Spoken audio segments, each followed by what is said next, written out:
በሸህዋ ምክንያት በስሜት ምክንያት ብዙ ወንጀሎችን እየተዳፈርክ ነው። ስሜት የሚባለው ነገር እያስቸገረህ ነው። ከሰላትህ ጋር ያለን ሁኔታ በደንብ አድርገህ መርምር። ሰላትህን በስነ ስርዓት እየሰገድክ ነው ወይ? ምክንያቱም አላህ ሱብሓነሁ ወተዓላ ፈኸለፈ ሚን በዕድህም ኸልፉን አዳዑ ሰላት ወተበዑ ሸህዋት ብሎ ስለሚል ማለት ነው። አንድ ሰው ሰላቱን በስነ ስርዓት መስገድ ያቆመ ጊዜ ስሜቱን ወደ መከተል ስለሚሄድ ማለት ነው። ሁለተኛው ደግሞ አልኢሕሳስ ቢሸቃ እድለቢስ ሁኛለሁ፣ በቃ ስኬታማ አይደለሁም፣ ህይወቴ በቃ ጠሞብኛል ብለህ ታስባለህ። ከእናትህ ጋር ያለህን ግንኙነት ቼክ አድርግ።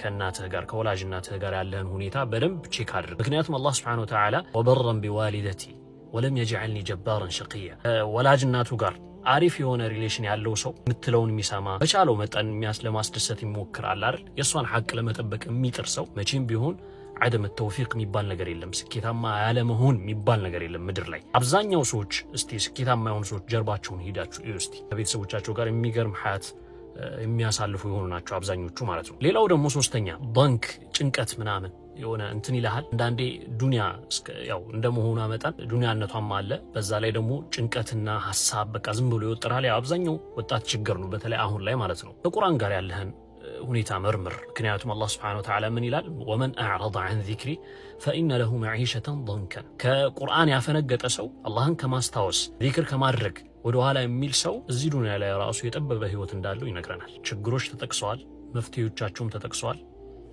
ወደ ስራ ጀማው